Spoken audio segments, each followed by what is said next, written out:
Muy buenas noches, qué gusto reencontrarnos en este espacio. Gracias por abrirnos sus casas y entrar justamente para tratar temas interesantes. Ya le adelantaba yo, democracia de calidad, y precisamente para platicar con nosotros en esta ocasión y en este espacio, la primera emisión del programa, están con nosotros el doctor José Martínez, consejero del Instituto Electoral del Estado de México, a quien agradezco su presencia, sobre todo en este primer programa. Muchas gracias por estar aquí, José. Gracias, Lupita. Es para mí un privilegio estar en el primer programa de Entre Todos. Vamos a tocar un tema que a mí me parece muy relevante para la gente, para entender qué es eso de la democracia, y por si no fuera suficiente este tema de la democracia, ahora la calidad de la democracia, ¿no? Entonces me parece que es un tema muy actual, importante para todos como ciudadanos, y estoy feliz de estar contigo. Muchísimas gracias. Y también está con nosotros el doctor Francisco Lizcano, a quien también le aprecio mucho que esté con nosotros. Él es coordinador del Centro de Investigación en Ciencias Sociales y Humanidades de la Universidad Autónoma del Estado de México. Bienvenido, doctor. Muchas gracias también por ser el padrino de esta primera emisión. Muchísimas gracias a ustedes, y añadiendo a lo que se ha dicho, estoy convencido de que la democracia es algo tan importante que en buena medida de ella depende la felicidad y el bienestar de los ciudadanos. Entonces vamos a hablar de algo, aunque no lo sepamos, tan importante como el dinero. Muy bien, pues ya lo escucharon ustedes, quédense con nosotros. Bueno, y para empezar, si les parece bien, para entrar en materia, ¿qué les parece si nos explican qué es la democracia? Porque pareciera que vamos a las urnas y ahí se termina nuestro papel como ciudadanos. Doctor.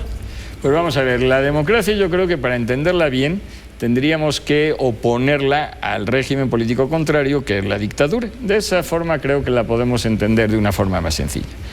En principio, digamos que la democracia es una forma de organización del poder y que se manifiesta a través de tres características. Una, que quienes piensan distinto del gobierno tengan capacidad de asociarse y de expresarse. Por el contrario, en la dictadura eso no sucede. El segundo punto sería, en la democracia los cargos principales del país, el presidente de la República, los diputados, etcétera, son elegidos a través de elecciones limpias, es decir, no fraudulentas y equitativamente competidas. Por el contrario, en la dictadura o solo hay un partido, con lo cual no hay competencia de ningún tipo, como sucede, por ejemplo, en el régimen político cubano, o bien, como sucedía antes en México, hay varios partidos, pero la situación de inequidad en la contienda es total. Esa sería la segunda característica. Y la tercera es que en la democracia el poder ejecutivo, que por definición es el más fuerte, está balanceado, está limitado, está controlado por el poder legislativo y por el poder judicial. Por el contrario, en las dictaduras, lo mismo el caso de la dictadura castrista, que en el franquismo, que en cualquiera que se quiera, también en el sistema de partido hegemónico anterior en México, los poderes legislativo y judicial están totalmente subordinados al poder ejecutivo, es decir, hacen lo que el poder ejecutivo les manda.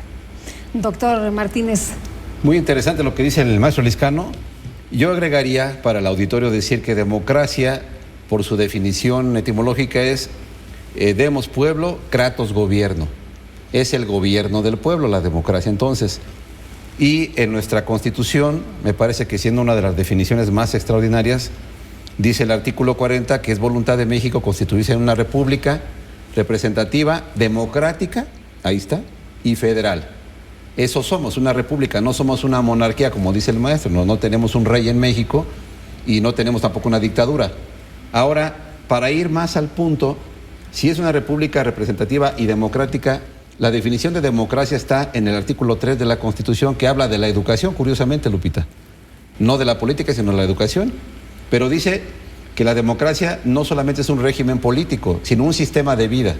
Fíjense lo notorio que es lo que dice la Constitución. Sistema de vida basado en el mejoramiento constante de lo cultural, lo social y lo económico del pueblo.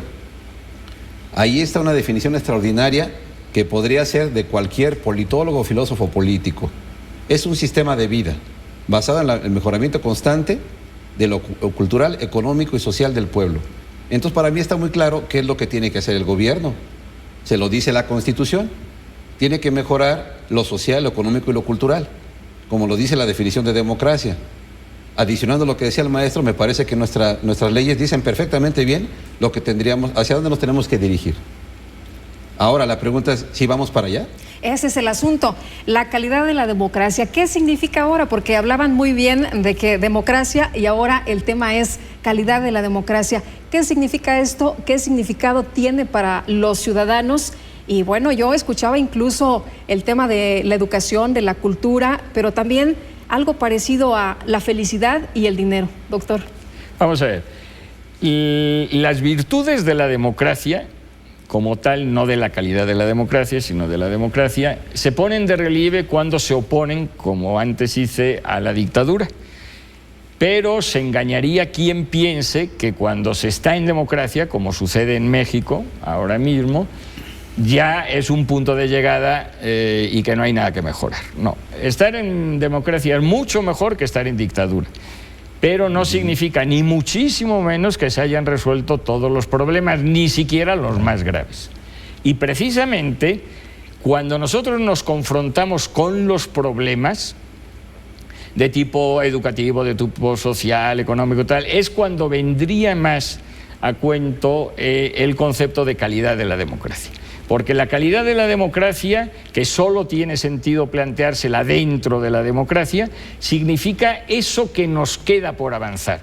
Significa poner de relieve una serie de aspectos de la realidad en los que se puede progresar todavía señaladamente. Entonces, y recuperando lo anterior, si la confrontación con la dictadura nos pone de relieve las virtudes de la democracia, cuando nos planteamos el problema de la calidad de la democracia, es un tema que nos pone de relieve, nos pone enfrente de ese conjunto de problemas que debemos de mejorar y en el caso de México debemos de mejorar sustancialmente. Calidad de la democracia. Me parece que podemos decirle al auditorio que ya tenemos la definición y ahora se trata de saber si nos dirigimos hacia el lugar correcto. Entonces, ¿sí tenemos democracia de calidad o no? Pues ¿cómo medimos eso? Algunos autores, como O'Donnell, un argentino extraordinario, y un Morlino, un italiano, dicen, bueno, vamos a analizar cuando menos 3 cosas básicas. Si hay un Estado de Derecho, es decir, si se respeta la justicia, si se respeta la Constitución, si hay seguridad, si hay equidad. Vamos a revisar cuestiones sociales y económicas. Vamos a saber si la gente tiene ingresos adecuados, si tiene educación, si tiene salud. Vamos a revisar si los gobernantes le informan al pueblo, si hay rendición de cuentas. Y entonces empiezan a introducirse elementos que permiten decir, entonces mi democracia en México es de mediana calidad, es de alta calidad, de acuerdo a estos, o de baja, ¿no? de acuerdo a estos indicadores.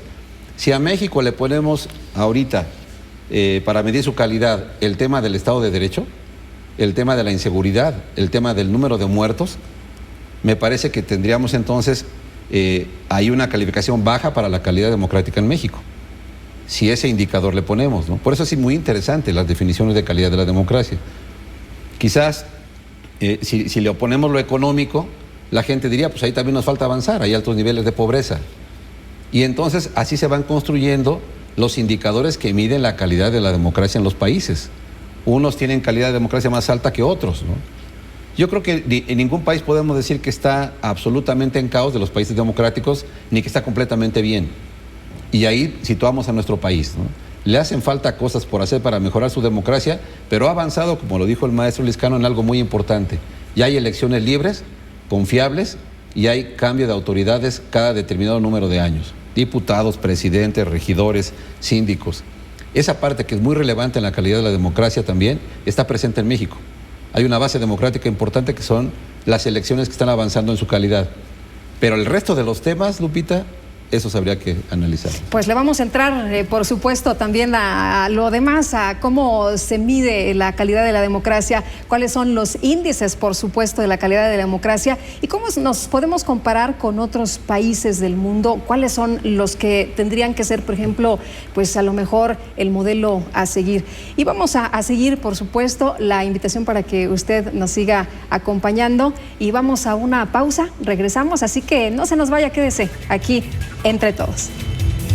Hablábamos del tema de los indicadores de la democracia. ¿Cómo se mide la democracia? ¿Cómo le hacemos para decir si vamos avanzando, que era uno de los puntos que ustedes mencionaban hace unos momentos, si vamos en el camino correcto o no? Doctor, ¿qué hacemos? ¿Cómo lo medimos? Uno muy claro, miren, es por ejemplo el tema de la rendición de cuentas del gobierno. La democracia estimula a que el gobierno rinda cuentas, a que le diga a los ciudadanos qué está haciendo. A mí me parece que ahorita hay, por ejemplo, 2 iniciativas que son ejemplos claros de esto. Se acaban de mandar iniciativas por parte del presidente de la República, la ley de contabilidad gubernamental, que tiende a ser más transparente lo que gastan los gobiernos, el federal, el estatal y el municipal. Eso es típicamente rendición de cuentas más claras. Es lo que la democracia de calidad pide. Pero, y está también la ley de transparencia, dar más poder al IFAI, para que la gente pueda enterarse de las cosas que necesita. Eso es por parte del gobierno, tiene que haber actitud de abrirse. Pero necesita una contraparte que es muy importante, que son los ciudadanos. El ciudadano tiene que saber que debe participar más intensamente. No debe ver al gobierno como un ente alejado, etéreo, al que no puede acceder. Esa actitud de súbdito o parroquial, como algunos otros autores le dicen, ya no corresponde al actual México. El ciudadano tiene que participar mucho, saber cómo organizarse, saber que puede acudir a organizaciones civiles, que puede acudir a sus representantes sociales, a los diputados, a sus regidores, a sus presidentes municipales, que les puede exigir, en buen sentido, que rindan cuentas. A un ciudadano así de participativo le corresponde una mejor calidad de la democracia. ¿Estamos bien en eso en México? La gente participa en los niveles que podría hacerlo y el gobierno también rinde cuentas como debería. Eso cada quien, seguro que cada gente la puede evaluar, ¿no? Puede decir, bueno, para mí le hace falta que el gobierno me entere mejor. O yo he ido a los portales de transparencia y no me contestan lo que debería. Estas iniciativas tienden a hacer eso más claramente, pero si el ciudadano no participa más intensamente, no exige, como decía en buen sentido, que el gobierno informe del presupuesto que está utilizando, cómo lo está haciendo, me parece que no estamos yendo hacia un buen lugar. Hay lugares que ya están introduciendo los presupuestos participativos, como lo que está haciendo ahora el Distrito Federal. Sí. Por cierto, a través de su órgano electoral. A mí eso me gustó. El órgano electoral del DF está haciendo una consulta para preguntarle a la gente de ciertos temas. Me parece que esa es una buena idea. A mí me gusta, otros podrían decir que los institutos electorales no deberíamos meternos en eso. A mí me gusta que los órganos públicos, los entes públicos, participen en esto. Y estos presupuestos participativos que a mí me parecen buenos, por ejemplo el 3% del presupuesto asignado a las delegaciones en el DF se va a consultar con la gente en qué gastarlo, infraestructura, equipamiento, seguridad, etcétera. Ese tipo de intervención del Estado y de participación del ciudadano deberíamos fomentarla. A mí me parece que es extraordinario eso. Estos son ejemplos de indicadores, Lupita, que podrían ayudarnos a medir cómo estamos o hacia dónde tenemos que tender. En la Vox Populi, doctor Lizcano, escuchábamos que una de las personas decía, para mí la democracia de calidad es la calidad de vida. ¿Cómo medimos? ¿Cuáles son los indicadores para usted? ¿Qué nos dice? Vamos a ver, con respecto a la calidad de la democracia hay una serie de indicadores que serían más estrictamente políticos y otros socioeconómicos. ¿Cómo medimos esto? No es muy difícil.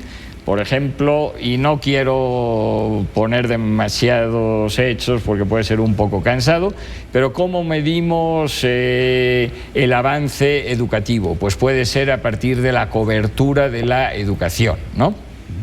¿Cómo medimos el nivel de ingresos de una población? A través de los salarios mínimos que pueden percibir distintos segmentos de la población. Entonces, las cuestiones socioeconómicas son más claras, se han medido con relativa frecuencia. Acceso a la salud sería otro. Entonces, mayor acceso, mayor calidad de la democracia en el sentido ese. Pero todas las cuestiones que se mencionaban antes pueden ser sujetas de medición en este sentido. Uno de los asuntos, calidad de las elecciones. ¿Cómo medimos eso?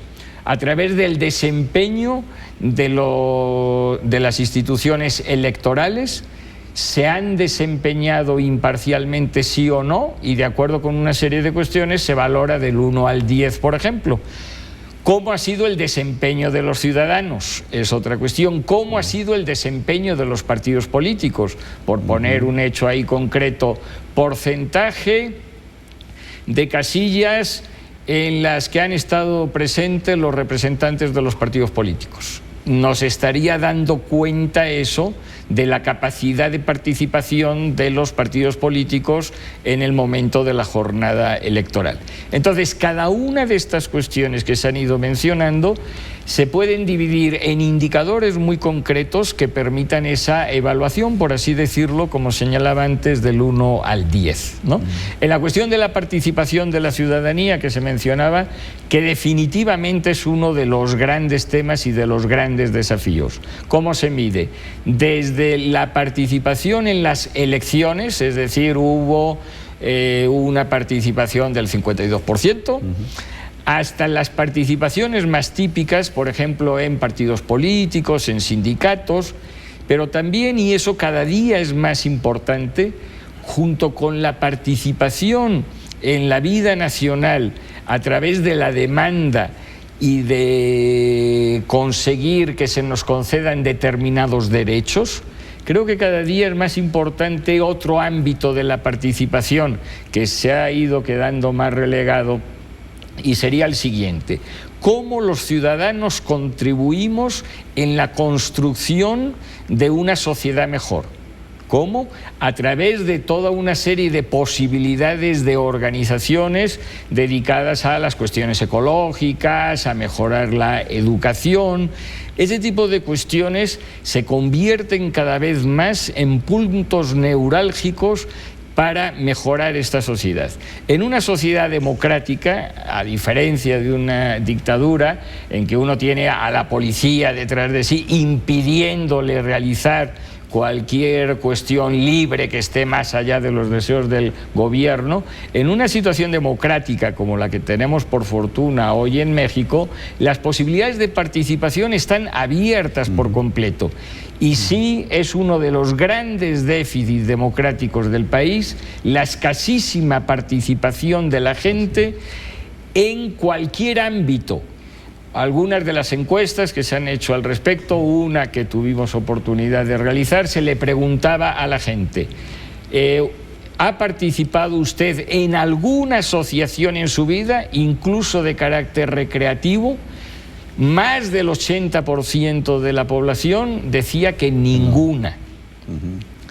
Sí. Después, la participación cuando se trata de exigir cosas, de pedir cosas, suele ser más intensa, pero también tenemos que reconocer que es intensa, pero se frena con relativa prontitud. Bueno, pues un asunto relevante este de la participación ciudadana. Bueno, y seguimos platicando sobre la participación ciudadana, que ahí fue donde nos quedamos, por supuesto, antes de irnos a esta pausa comercial. Y bueno, les pregunto yo, ¿participación ciudadana de quiénes? ¿De los jóvenes, de la gente adulta mayor, de todos? ¿Y de qué manera? Porque eso también es importante. ¿Cómo nos empezamos a involucrar? Doctor, usted nos daba unas cifras interesantes que la verdad nos sorprendían. Ni siquiera participamos en cuestiones que se supone pues son para deleite, regocijo y entretenimiento. Entonces, lo demás, ¿qué nos espera? Ahí la cuestión es que la participación ciudadana tenemos que entenderla como de todos, absolutamente. Participación ciudadana, en definitiva, significa que nos reunamos entre, pues en general nos reunimos entre las personas afines, que pensamos más o menos de una manera similar, y que nos dediquemos a preocuparnos por la mejora del entorno. La cuestión de la participación no es solo por una cuestión altruista para que se beneficien otros, sino para que nos beneficiemos todos juntos. Tenemos entornos, tanto en el campo como en la ciudad, de todo tipo, absolutamente, que son mejorables. Y que también tenemos que ser conscientes que por unas circunstancias o por otros, las autoridades que quizá tendrían que ser a quienes les correspondería únicamente hacer todo este tipo de cuestiones, no lo hacen. No lo hacen en ocasiones por negligencia, en otras veces porque no tienen la capacidad de ello. Entonces yo creo que sí nos tenemos que acostumbrar todos a participar. No es fácil porque significa un esfuerzo adicional a nuestro trabajo, a nuestras diversiones, al tiempo que le dedicamos a la familia. Pues además de esas cosas, tenemos que preocuparnos por mejorar ese entorno que nos rodea. Y aquí vendría, yo creo, un concepto básico, un valor básico que se tiene que resaltar siempre enormemente, que es el de la responsabilidad. Es decir, nosotros por lo pronto tenemos que cumplir con nuestras obligaciones en los ámbitos en los que nos desenvolvemos, la familia, el trabajo, etc. Aquí sí hay que reconocer, y enfatizo esto, que los problemas de México ni de ningún otro país se deben a lo malos que son únicamente las autoridades o cualquier otro sector de la población, sino que todos estamos inmersos totalmente en la responsabilidad de que las cosas no funcionen como deben de funcionar. Dentro del ámbito familiar no hay más que mencionar toda la cuestión de violencia intrafamiliar, etcétera. En el ámbito laboral sucede que porcentajes muy importantes de la población no cumplen con su trabajo como deben de cumplir. Entonces sí tenemos una serie de obligaciones. Por un lado, obligaciones que subsanar, pero no solamente esas obligaciones, sino que además de esas tenemos que preocuparnos realmente por lo que decíamos de contribuir a esos entornos, jóvenes, adultos y ancianos, que sería una de las formas, dicho sea de paso, de pasar esa gran fase de la vida de una manera mucho más entretenida y mucho más afectuosa, viendo cómo la experiencia que tenemos podemos volcarla a favor de las comunidades en las que estamos inmersos. Doctor, usted mencionaba algo que me parece muy importante. Los gobiernos, entre menos se les exija, evidentemente, pues ellos van a estar muy a gusto, no van a seguir haciendo lo mismo, mientras los ciudadanos no exijan. A ver, rendición de cuentas, a ver qué estás haciendo, y la participación aquí también es muy importante. Sí, yo creo que la parte de los gobiernos no son impermeables los gobiernos, y en estos tiempos yo creo que no son tan inaccesibles como en el pasado. Hay generaciones de gobernantes más contemporáneos, digamos, más receptivos, pero efectivamente el gobernante de entrada, si no se le plantean cosas más allá de su programa de gobierno, pues se siente cómodo, ¿no? Y como lo ha dicho el maestro, hay que sabernos organizar. Yo creo que el país nos está llamando, por las enormes exigencias que tenemos en materia de inseguridad, de educación, de salud, a organizarnos mejor. Si hay una pequeña organización social a nivel micro, en una colonia, en un barrio, que necesita plantear una demanda, tenemos que acostumbrarnos a ceder un tiempo para asistir a esas reuniones. El dato que dio el maestro es aterrador. Si más del 80% de la gente creemos que no tenemos tiempo o no es bueno reunirnos porque no vamos a obtener nada, pues entonces el país tiene menos oportunidad de mejorar, ¿eh? No todo está en manos del gobierno. Esos gobiernos que todo otorgaban antes, los gobiernos providenciales o benefactores, hace rato platicábamos, pues están cayendo en Grecia, en España, en Italia, en muchos lados, ¿no? La gente tiene que intervenir hasta como una forma de control social. Las enormes deudas que tienen los países, por ejemplo, los griegos o los españoles, los italianos, yo creo que hay muchos otros países que se aproximan a eso, ¿eh? La ley de contabilidad gubernamental, esta que he estado platicando, tiende a que la gente conozca eso. ¿Cuánto están los gobiernos gastando? ¿Cómo están endeudándose? Y sí hay también en el país enormes cantidades de deudas cada vez más grandes, no solamente en el gobierno federal, sino en los estados y en los municipios. Hay una ley de deuda pública que se supone que controla eso, pero ya conocemos muchos casos de enormes deudas. Los municipios ahora pueden bursatilizar sus finanzas, ponerlas como en crédito y pedir préstamos para gastar. Ahora, la sociedad puede organizarse para decir, oye, espérame, infórmanos cuánto estás gastando, para qué vas a solicitar, y esas medidas de control social son buenas incluso para el propio gobierno. Si no, el gobierno no estaría mandando esta iniciativa a la Cámara de Diputados. Claro. Si no supiera que los propios ciudadanos pueden ayudarles a ellos, ¿ante qué? Quizás ante los intereses por partido político, ¿no? Por supuesto. Por ejemplo. Entonces yo creo que esas son ayudas al propio país. Muy bien, y vamos a seguir escuchando, por supuesto, la opinión y los comentarios. Y seguimos platicando, por supuesto, con nuestros entrevistados esta noche. Y bueno, uno de los asuntos que nos quedaba pendiente era el tema, por supuesto, de la participación ciudadana, pero la participación ciudadana, ¿con qué diagnóstico? ¿Qué es lo que tenemos ahora nosotros en estos momentos en México y en el Estado de México? ¿Cuál es ese diagnóstico? ¿Qué está pasando aquí, doctor? Bueno, yo creo que hay una oportunidad para esta participación, porque empieza también un nuevo sexenio, va a empezar una nueva etapa en México, de alguna forma, en términos políticos, y los diagnósticos van a abundar. Hace falta decir que seguramente el tema de la seguridad ciudadana o la inseguridad pública va a estar en la mesa de los debates, como el gobierno y el ciudadano pueden hacer lo suyo para mejorar. El tema educativo es fundamental, también es un tema que tratar, el tema de la salud para todos los mexicanos, tal como lo mencionó la persona que hoy te escuchábamos, con una lógica impecable. Todos sabemos cuáles son los principales problemas que tenemos. Hay que saber cómo organizarnos, Lupita, cómo organizarse comunitariamente para participar y después a quién acudir. Hay instancias ya formadas desde hace muchos años en el gobierno a las que se puede acudir. Oficinas gubernamentales, representantes sociales, decía yo, si estamos hablando de nivel comunitario, el delegado municipal de cada sitio, el regidor que está también hecho para atender a la ciudadanía, el presidente municipal, a un nivel más alto los diputados locales, que reciben iniciativas ya también de ciudadanos.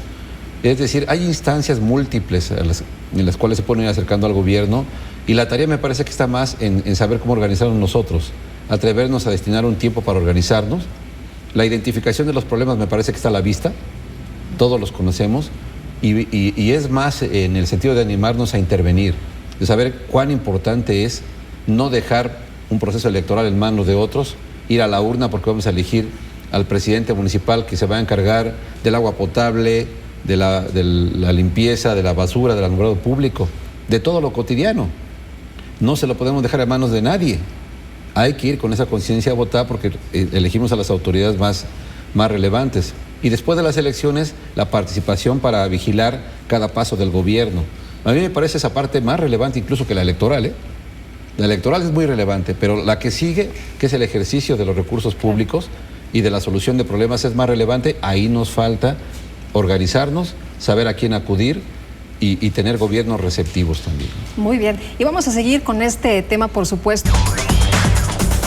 Pues, doctor Lizcano, quedamos en este tema del diagnóstico y bueno, ya veíamos la participación de esta jovencita, pero en el diagnóstico del Estado de México, ¿cómo ve usted las cosas? Pues yo diría que el diagnóstico del Estado de México es muy similar al que se puede hacer con respecto a la República en general.